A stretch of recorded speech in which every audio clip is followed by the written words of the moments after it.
मैं कम in sir. हाँ, come in. Good afternoon sir. Good afternoon, बैठिए। विजय सिंह गुर्जर जी सर। कुछ अपने विषय में बताइए हम लोगों को, विजय जी। सर मेरा नाम विजय सिंह गुर्जर है। मैं राजस्थान के झुंझुनू ज़िले से बिलोंग करता हूँ और मैंने अपनी ग्रेजुएशन वहीं राजकीय संस्कृत कॉलेज चिराना से की है और 2010 से 2012 तक मैंने दिल्ली पुलिस में एज ए कांस्टेबल और सब इंस्पेक्टर काम किया है। उसके बाद 1 साल मैंने सेंट्रल एक्साइज में केरल काम किया है, त्रिवेंद्रम। और अभी 2014 से मैं इनकम टैक्स में काम कर रहा हूँ दिल्ली में ही, और अभी ITAT खान मार्केट पोस्टेड हूँ। अच्छा, आपकी जर्नी तो बड़ी इंटरेस्टिंग रही है, काफ़ी मेहनत की है आपने। एक कांस्टेबल से आपने शुरू की है अपनी ज़िंदगी और आप एक अच्छे पोस्ट पर हैं। सिविल सर्विसेज के लिए किसने प्रेरित किया आपको? सर जब मैं ITAT में पोस्टेड था तो वहाँ देखा कि डिपार्टमेंट की तरफ से जो रिप्रेजेंट करने वाले होते हैं वो IRS होते हैं और एक ही IRS होते हैं, उनके पास और कोई असिस्टेंट वगैरह भी नहीं होता है। जैसे मैं पोस्टेड था कमिश्नर सर के साथ, तो मुझे डिपार्टमेंट का कुछ नॉलेज भी नहीं था, लेकिन दूसरी तरफ जो CA आते हैं उनके साथ में पूरी टीम होती है, तो वो देख के मुझे अच्छा लगा सिविल सर्विस का। उसके बाद मैंने प्रिपरेशन शुरू कर दी। अगर आप सिविल सर्वेंट बन जाते हैं तो समाज को क्या देना चाहेंगे आप? सर जितना मैंने सीखा है, जितना मैं सीखूंगा और जो भी जिम्मेदारियां मेरे ऊपर होंगी वो मैं ईमानदारी से करने की कोशिश करूंगा। अच्छा, आपने विषय क्या चयन किया था सिविल सर्विसेज में? संस्कृत साहित्य। संस्कृत साहित्य। जी सर। आपने बेसिक डिग्री संस्कृत साहित्य से ली? जी सर, मैंने शास्त्री किया है संस्कृत से। शास्त्री किया जी आपने सर। संस्कृत से। तो संस्कृत का रेलेवेंस क्या होगा आपके सिविल सर्वेंट बनने के बाद? कैसे उपयोग करेंगे आप संस्कृत के ज्ञान को? सर संस्कृत की एक तो अच्छी बात यह है कि ऑल इंडिया एक्सेप्टेबिलिटी है संस्कृत की। किसी भी, जैसे मैंने केरल में काम किया, वहाँ भी लोगों को अच्छा लगता था कि मैंने शास्त्री किया है। तो ये जब जहाँ भी मैं प्रशासन में काम करूँगा, ये मेरे लिए एक सकारात्मक पहलू रहेगा। एक सर संस्कृत जो है वो कंसाइज करना सिखाती है हमें चीज़ों को। प्रशासन में जब भी मुझे सीनियर्स को रिपोर्ट करना है या कहीं से कुछ भी इन्फॉर्मेशन देनी है तो कंसाइज करना बहुत ज़रूरी होता है, तो इस तरह से काम आ सकती है। बाकी सर संस्कृत का बहुत सारा जो इतिहास है, संस्कृत में बहुत सारा साहित्य रहा है, वो हर पहलू से रिलेटेड है, चाहे वो अर्थशास्त्र है, राजनीति शास्त्र है, हमारे व्यवहारिक जीवन से, दर्शन से रिलेटेड है, तो सर जीवन में वो भी काम आता रहेगा। लेकिन संस्कृत तो प्रायः कहा जाता है कि एक मृत लैंग्वेज है, ये it's a dead language. Sanskrit का ज्ञान अगर संस्कृत में आप बोलें, संस्कृत में लिखें, तो शायद आपके देशवासियों को, किसी बहुतों को नहीं समझ में आएगी ये बात। तो आपको नहीं लगता है कि संस्कृत आज के परिवेश में, आज के समाज में संस्कृत अपना रेलेवेंस खो चुका है? नहीं सर, ऐसा तो नहीं है। मृत भाषा तो नहीं कर सकते सर। संस्कृत का उपयोग दिन दिन कम होता जा रहा है, कई सारे कारण रहे उनके पीछे, लेकिन सर रिलेवेंस तो आज भी है, अभी भी। सर इवन हम अगर टेक्नोलॉजी की बात करें तो कई बार पेटेंट लेने में भी संस्कृत ने गवर्नमेंट ऑफ इंडिया की हेल्प की है। तो सर रिलेवेंस तो है। और कई सारे सर न्यूज़पेपर छप रहे हैं, बहुत सारा प्रकाशन है वो संस्कृत में हो रहा है अभी भी। कई 17-18 विश्वविद्यालय देश में काम कर रहे हैं। विश्व संस्कृत सम्मेलन होता है, उसमें भारत का काफ़ी अच्छा योगदान है। तो सर मृत भाषा तो नहीं है, लेकिन बोलने वाले और समझने वाले की संख्या ज़रूर कम हो गई है। संस्कृत आप लिख भी लेते हैं और बोल भी लेते हैं? सर मैं लिख लेता हूँ पर मैं बोल नहीं पाता। समझ लेते हैं? जी सर। मैं एक लाइन संस्कृत में बोलता हूँ, ज़रा हमें समझाइए इसका मतलब क्या है। अज्ञः सुखम आराध्य सुखतरम आराध्यते विशेषज्ञ अल्प ज्ञान लव दुर्विदग्धं ब्रह्मापि न रंजयति।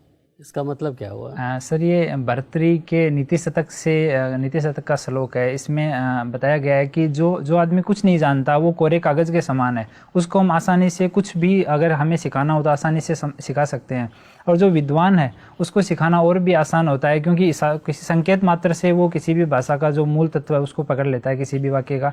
लेकिन जो आदमी अपने अल्प ज्ञान का घमंड करके बैठा हुआ है, उसको ब्रह्मा भी उस आदमी को प्रसन्न नहीं कर सकता। अपनी बात समझाने में ब्रह्मा जी भी सक्षम नहीं है। बहुत बढ़िया, बहुत बढ़िया। कालिदास की रचनाओं के बारे में बताएं कुछ हमें। सर कालिदास जी की 7 रचनाएं अभी अवेलेबल हैं। 2 उन्होंने महाकाव्य लिखे थे, रघुवंशम और कुमार संभवम। 2 खंड काव्य हैं उनके, ऋतु संहार और मेघदूत, और 3 नाटक हैं, अभिज्ञान शकुंतलम, मालविकाग्निमित्रम और विक्रमोर्वशीयम। आपको सबसे अच्छा कौन सा लगा पढ़ने के बाद? सर मैंने मेघदूत पढ़ा, ये मुझे काफ़ी अच्छा लगा। ऐसा कौन सा ग्रंथ है जिसमें उन्होंने पार्वती के जी के नख से शिख तक का वर्णन किया है? हाँ सर, कुमार संभव में किया है, तीसरे सर्ग में। तो विद्वान लोग उसको उस हिसाब से पढ़ने के लिए योग्य नहीं मानते हैं बहुत सारे संस्कृत के विद्वान, क्योंकि श्रृंगार रस का उन्होंने बहुत ज़्यादा एक तरह से इतना ज़्यादा उपयोग किया है कि मतलब जैसा हम हिंदुत्व में उनको शिव पार्वती को देवी देवताओं भगवान के रूप में मानते हैं, तो वो थोड़ा सा सर सभ्य रूप में नहीं मानते कई लोग। ठीक। अच्छा, ये आजकल कंप्यूटर का युग है, इसमें आप संस्कृत का भविष्य क्या देखते हैं? सर, कंप्यूटर से रिलेटेड ही 1986 में एक रिसर्च हुआ था नासा में कि जो संस्कृत है वो कंप्यूटर की जो C++, जावा जैसी लैंग्वेज हैं उनकी जगह काफ़ी सपोर्टेबल हो सकती है। लेकिन सर उस दिशा में उसके बाद और कुछ ज़्यादा रिसर्च हुआ नहीं, और भारत देश जो कि जहाँ पे मूल भाषा है वहाँ पे एवं कोई विश्व स्तरीय संस्कृत का शोध केंद्र भी नहीं है। तो अगर भारत इसमें पहल करे तो ज़्यादा बेहतर होगा, लेकिन सर अभी तक ऐसा कुछ इससे आगे रिसर्च नहीं हुआ है। अच्छा, ये वैदिक संस्कृत और क्लासिकल संस्कृत, क्या अंतर है दोनों में? सर, काफ़ी दोनों में अंतर है। जैसे कि वैदिक संस्कृत में जो हम जैसे शब्द रूप चलते हैं रामे रामो रामा, इनमें कई जगह पे दो शब्द हैं, जैसे तृतीय व्यक्ति एक वचन में या बहुवचन में, लेकिन लौकिक संस्कृत में ये एक जैसा ही है। और संधि के जो रूप संधि वैदिक जो संस्कृत है उसमें संधि अनिवार्य नहीं थी, लेकिन लौकिक भाषा में संधि को अनिवार्य कर दिया गया। लौकिक संस्कृत में पाणिनि जी ने सारा माहेश्वरी सूत्रों के आधार पे पूरी व्याकरण को वैज्ञानिक तरीके से वर्गीकृत कर दिया गया था। वैदिक समय में ये उपलब्ध नहीं था। कुछ शब्द हैं जिनके 2-3 मीनिंग थे वैदिक समय में, अभी हर शब्द का लौकिक संस्कृत में ज़्यादातर शब्दों का एक ही मीनिंग है। संस्कृत का पहला अभिलेख कौन सा है, आपको याद है? सर अभी याद नहीं आ रहा है। जूनागढ़ नाम जानते हैं आप? चलिए, कोई रूपक क्या है? सॉरी सर, अभी याद नहीं आ रहा है। चंपू? चंपू सर उस काव्य को कहते हैं जिसमें गद्य और पद्य दोनों का मिश्रण होता है, उस काव्य को चंपू काव्य कहते हैं। जैसे नल दमयंती एक चंपू काव्य। अच्छा, एक चीज़ और बताइए, भारतीय दर्शन कितने हैं? सर 9 हैं। 9 है, बताइए। उनको हम 2 भाग में कैसे बांटेंगे? सर आस्तिक और नास्तिक में बांटते हैं। जो वेदों को मानते हैं उनको हम आस्तिक कहते हैं, जो वेदों को नहीं मानते हैं उनको हम नास्तिक कहते हैं। सर सांख्य, योग, न्याय, वैशेषिक। कौन आपको सबसे अच्छा लगता है, ये बताइए 6 में, जो आस्तिक हैं, जो वेदों को मानते हैं? सर शंकराचार्य का दर्शन है वो मुझे थोड़ा अच्छा लगता है। शंकराचार्य का क्या दर्शन है? मुझे बस एक सेंटेंस में बताइए। द्वैतवाद, अद्वैतवाद, विशिष्ट अद्वैतवाद,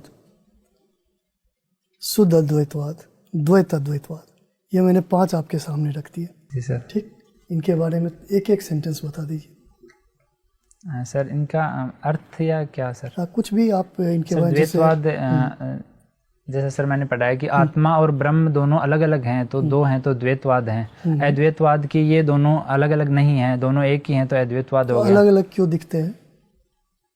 सर उनका अलग अलग मानना है कि आत्मा और ब्रह्म हैं वो अलग अलग हैं, और जब आत्मा को मोक्ष की प्राप्ति हो जाती है तो वो एकाकार हो जाते हैं। कुछ का मानना है कि नहीं ये अलग अलग हैं, तो वो द्वैतवाद रह गया। विशिष्ट द्वैतवाद में कहा है कि एक दृष्टि से तो वो अलग हैं, एक दृष्टि से दोनों एक हैं। शुद्ध अद्वैतवाद? सॉरी सर, इसका नहीं पता। और द्वैत अद्वैतवाद? नहीं, इसका भी नहीं पता सर। चलिए, कोई बात नहीं। एक्साइज और कस्टम में आप इंस्पेक्टर थे, उसको छोड़कर आईटी में आ गए, इससे क्या फ़र्क पड़ा आपके कैरियर में? सर एक्साइज में इंस्पेक्टर से सुपरिटेंडेंट बनने में 17 से 18 साल का समय लग रहा था जब मैंने वहाँ पे रिजाइन किया था। अभी कैडर स्ट्रक्चरिंग होने वाला है, उसके बाद शायद कुछ सुधार हो जाए। और सर यहाँ इनकम टैक्स में इंस्पेक्टर से ITO बनने में 5 से 6 साल लगते हैं। अच्छा, इसलिए आप इधर आ गए। आपका जनकपुरी कार्यालय से भी कोई रिपोर्टिंग ऑफिस है क्या? खान मार्केट तो अभी आपका वहाँ तो सर ट्रिब्यूनल है, इनकम टैक्स अपीलेट ट्रिब्यूनल है सिर्फ खान मार्केट में। तो अच्छा, ट्रिब्यूनल है खाली आप, तो अभी आप ट्रिब्यूनल में ही हैं। अभी हाल में पिछले 2-3 साल में कुछ नए ट्रिब्यूनल क्रिएट किए गए हैं, क्या इसके बारे में ध्यान है आपको? डिस्प्यूट्स को कम करने के लिए, जल्दी जल्दी उनके डिस्पोजल के लिए।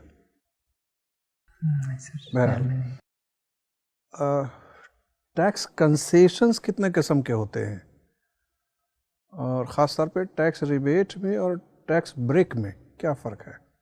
सॉरी सर, ये ध्यान में नहीं है। Okay, double taxation avoidance agreement के बारे में सुना है? Yes sir. क्या महत्व है कर प्रशासन के नज़रिए से इसका?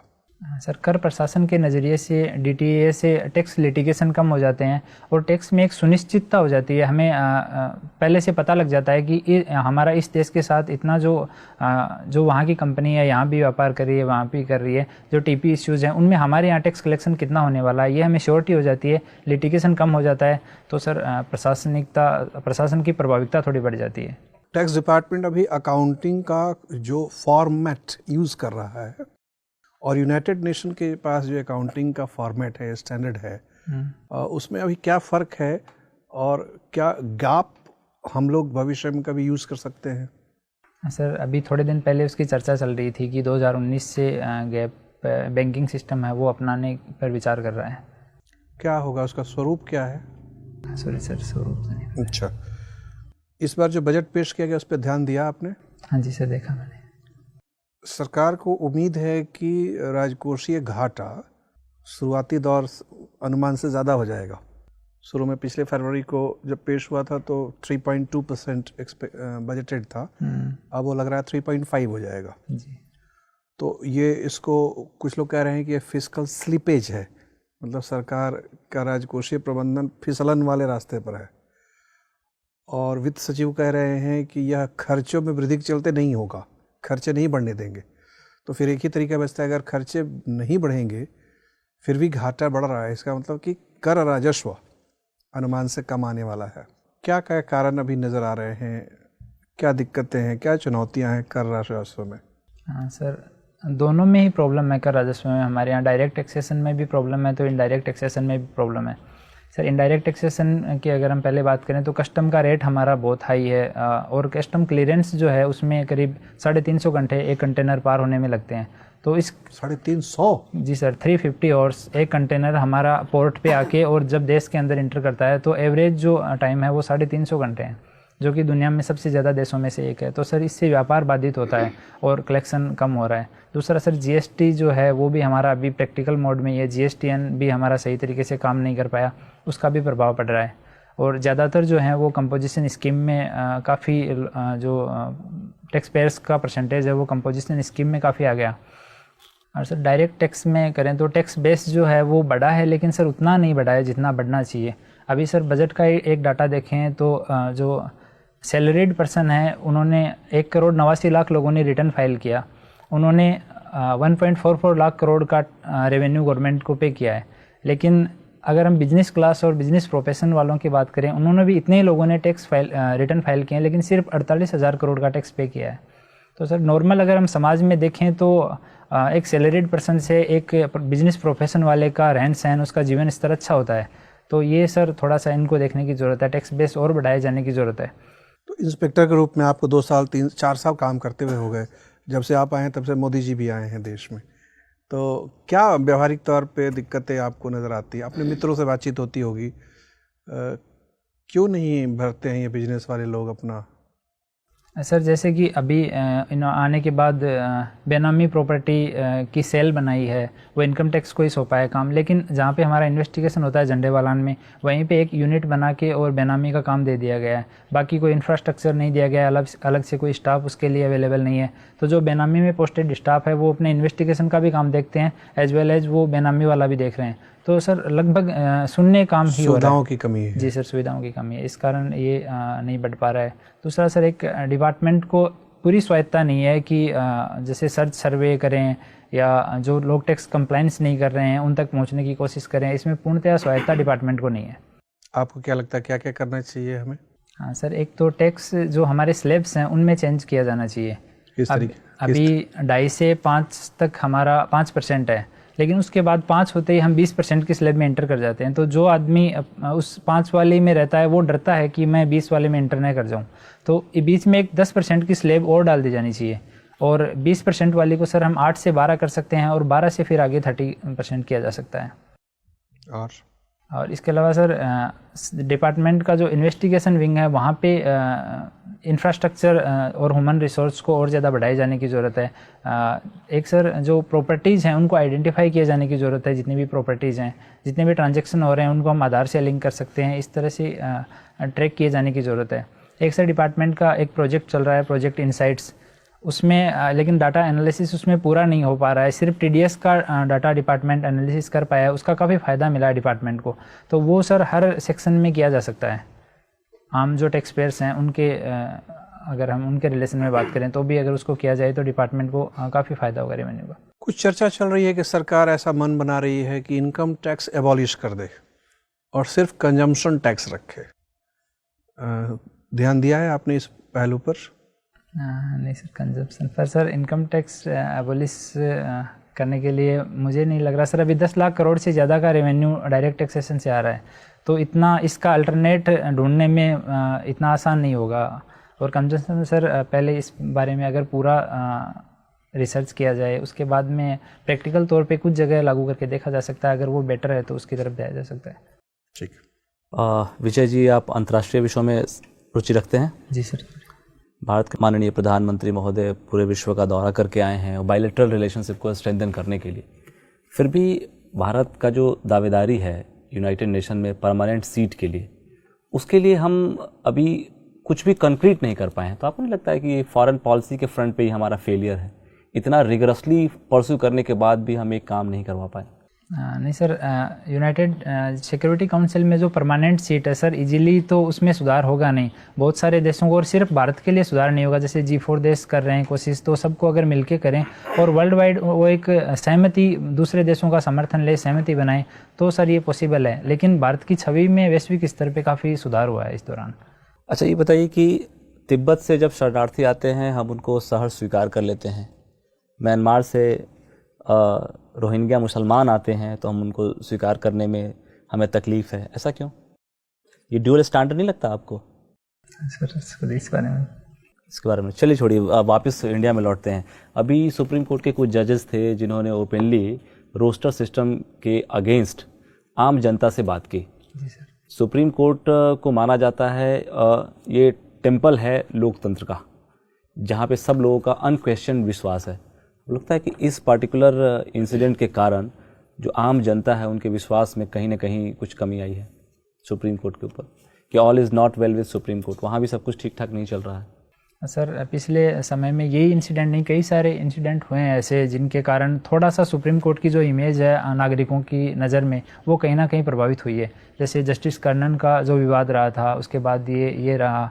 अभी एक और कोर्ट में हुआ था, मुझे सर उसका याद नहीं आ रहा, हाई कोर्ट में भी एक जजेस पे करप्शन के चार्जेस लगे हैं थोड़े दिन पहले। तो सर इस तरह की घटनाएं जुडिशरी में नहीं होनी चाहिए। मुझे लगता है कि उनको बजाय कि प्रेस कॉन्फ्रेंस करने के जो मॉर्निंग मीटिंग जजेस की दिल्ली होती है उसमें उन मुद्दों को उठाया जा सकता था और उनका सॉल्यूशन किया जा सकता था। अच्छा, LPG सब्सिडी का एक स्कीम आया था, आप मुझे बताइए कि LPG सब्सिडी अनाउंस करना, फिर लोगों से रिक्वेस्ट करना कि उसको वेव ऑफ कर दीजिए, आपको लगता नहीं कि ये पॉपुलिस्ट मेजर के रूप में इसको इस्तेमाल कर रहे हैं? रियल इंटेंशन कुछ और है और कुछ और प्रोजेक्ट कर रहे हैं। अगर सब्सिडी का लाभ केवल उसके रियल बेनिफिशियरी हैं जो बिलो पॉवर्टी लाइन उनको मिलना है तो उन्हीं को रिस्ट्रिक्ट कर देना चाहिए। सारे लोगों को क्यों दिया जा रहा है यूनिफॉर्मली, फिर उनसे रिक्वेस्ट किया जा रहा है कि आप वेव ऑफ कर दो, छोड़ दो? सर एक तो डाटा जो है पेट्रोलियम मंत्रालय के पास वो इस तरह का नहीं है कि हम आय के आधार पे उनको बाहर कर दें या अंदर कर दें। तो सर अपील का काफ़ी अच्छा असर हुआ, काफ़ी लोगों ने गिव इट अप किया। और सर उस जो उज्ज्वला योजना है उसके तहत अभी 8 करोड़ का लक्ष्य रखा है। काफ़ी गरीब महिलाओं तक जो उन्होंने छोड़ा है उतने खर्चे में काफ़ी गरीब महिलाओं की रसोई तक गैस चूल्हे पहुँचाए जा रहे हैं। तो सर मुझे लग रहा है काफ़ी सही पहले तो मतलब अच्छा चल रहा है सब कुछ। मेरा अंतिम प्रश्न है आपसे, आप मुझे ये बताइए कि एग्रीकल्चर जो है वहाँ पे यूथ क्यों नहीं आ रहा है? जो टेक्निकली क्वालिफाइड लोग हैं वो अच्छी डिग्रियाँ लेके अगर एग्रीकल्चर को वोकेशन के रूप में एक्सेप्ट करे तो आपको लगता नहीं कि एक्सपोनेंशियल ग्रोथ होगा इस सेक्टर का? क्यों नहीं आ रहे हैं यूथ, क्यों नहीं जा रहा वहाँ पे? सर एग्रीकल्चर में कई तरह की प्रॉब्लम है। एक तो है कि हमारे प्रोडक्शन जो मिट्टी जो पर हेक्टेयर प्रोडक्शन है वो भी बहुत कम है और हमारे जो प्रोडक्शन है उनकी गुणवत्ता भी बहुत इतनी अच्छी नहीं है। दूसरा सर प्रोडक्शन करने के बाद भी किसान को अपना MSP या जो भी उसका खर्चा लगा है वो तक निकालने के लिए बहुत बार संघर्ष करना पड़ता है।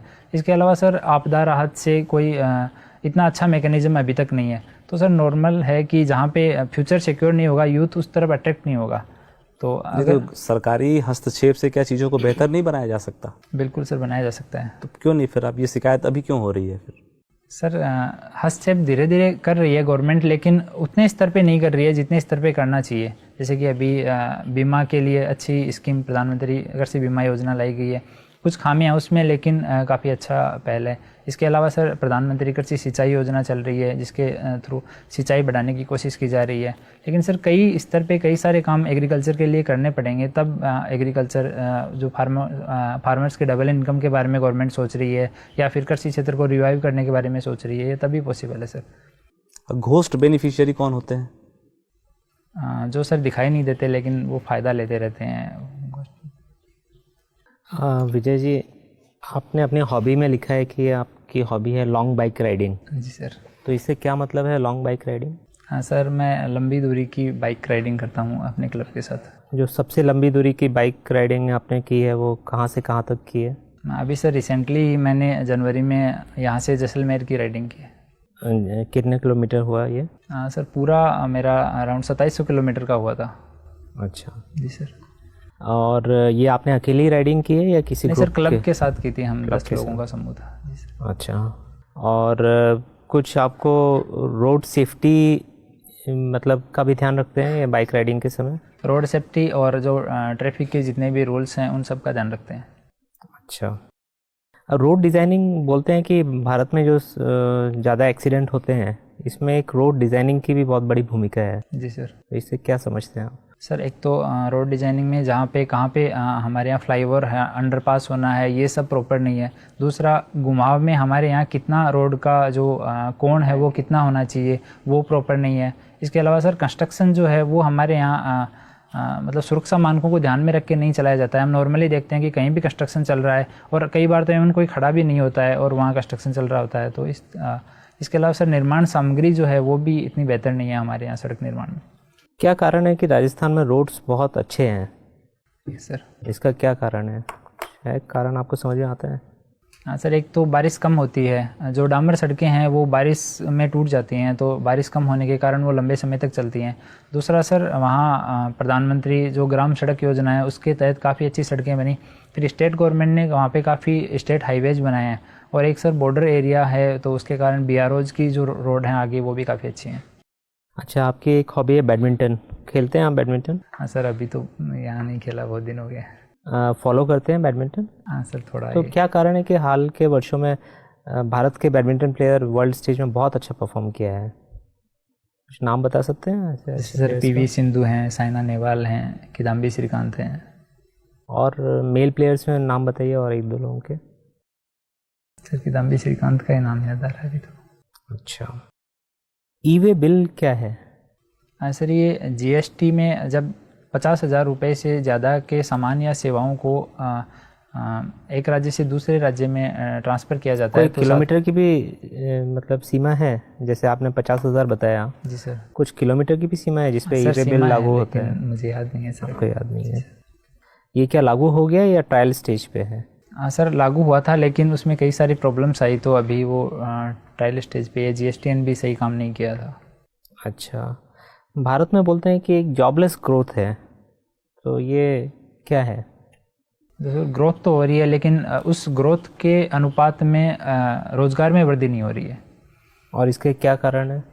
हाँ सर, जैसे कि रोज़गार गहन जो क्षेत्र हैं उन पे हमने सही ध्यान नहीं दिया। जैसे कि टेक्सटाइल क्षेत्र है, लेदर का सेक्टर है, IT सेक्टर है, टूरिज्म सेक्टर है, फाइनेंस सर्विसेज का सेक्टर है, ये ऐसे जेम्स एंड ज्वेलरी है, इनमें काफ़ी अच्छा रोज़गार हो सकता है। लेकिन कुछ पॉलिसीज़ का रहा, कुछ स्किल्स का रहा, तो वहाँ पे इतने ज़्यादा रोज़गार हम उत्पन्न नहीं कर पाए। और भारत सरकार की एक योजना है प्रधानमंत्री कौशल विकास योजना। जी सर। तो ये किस चीज़ के लिए है? ये सर कौशल विकास करने के लिए है, स्किल डेवलपमेंट के लिए। तो क्या ये सफल हो रही है योजना या कुछ चैलेंजेस हैं? सर बहुत सारे चैलेंजेज हैं। अभी कई स्टेट्स में तो इवन योजना को रोकना पड़ा था, जैसे हरियाणा राजस्थान में जो एसएससीज हैं, जो सेक्टर स्पेसिफिक काउंसिल्स हैं, और उनके नीचे लेवल पे उन्होंने जो एजेंसीज बनाई थी, उन सब ने जैसे कि गोस्ट बेनिफिशियरीज अभी बोला था, उस तरह की बेनिफिशियरी तैयार करके उनको जो गवर्नमेंट की तरफ से 8,000 रुपये का अनुदान एक प्रति जो स्किल ट्रेनिंग ले रहा है अभ्यर्थी दिया जा रहा था, वो इस तरह से लिया गया। प्रॉपर असेसमेंट का मैकेनिज्म नहीं है, ना ही तो एजेंसीज के लिए है, जो इंस्टीट्यूशंस के लिए है, और ना ही कैंडिडेट्स का है। अगर आप किसी ज़िले में डिस्ट्रिक्ट मजिस्ट्रेट के पद पे तैनात हैं जी सर, और वहाँ कोई आपको सूचना मिलती है कि एक राइट सिचुएशन डेवलप होने वाली है, क्योंकि दो संप्रदाय हैं और उनके रिलीजियस फेस्टिवल एक ही दिन में कोइंसाइड कर रहे हैं, तो ऐसे में आप क्या करेंगे? और कल ही होने वाला है ये फंक्शन। सर सबसे पहले तो वहाँ का जो लॉ एंड ऑर्डर है, वहाँ पे पुलिस की प्रेजेंस मैं बढ़ा दूंगा, और भी रिजर्व में भी पुलिस पहले से तैयार कर लूँगा। फिर सर दोनों जो कम्युनिटीज़ हैं, अगर ऐसा लगेगा तो दोनों कम्युनिटीज़ के जो मुख्य व्यक्ति हैं, जैसे कि उनमें धार्मिक उनसे जुड़े हुए व्यक्ति भी हो सकते हैं, उनके नेता हो सकते हैं, उनसे मैं वहाँ के जो स्थानीय प्रशासन है, जहाँ पे भी मेरे जिस भी सब डिवीज़न में होगा, मैं स्थानीय प्रशासन से बोलूँगा कि उनसे बात करने की कोशिश करें। फिर जैसा भी रुझान होगा मैं खुद चला जाऊँगा या ADM को भेज दूँगा। ठीक है, थैंक यू। राजस्थान के 2 या 3 फोक डांसेस का नाम बताइए। सर चंग नृत्य है, जो हमारे यहाँ शेखावाटी में भी होता है। इसके अलावा गिंदड़ नृत्य है, कच्छी घोड़ी नृत्य है। घूमर का नाम सुना है? जी सर। ये कौन सा नृत्य होता है ये घूमर? सर ये भी राजस्थानी नृत्य है। पद्मावत सिनेमा देखा है आपने? जी सर, मूवी देखी। इसमें घूमर नृत्य पे कोई डांस हुआ है? जी सर। किसने किया है? दीपिका पादुकोण ने। दीपिका पादुकोण ने। एक गाना भी गाया गया है इसमें घूमर पे, किसने गाया है? सर गायक का नाम ध्यान में नहीं है। Thank you very much.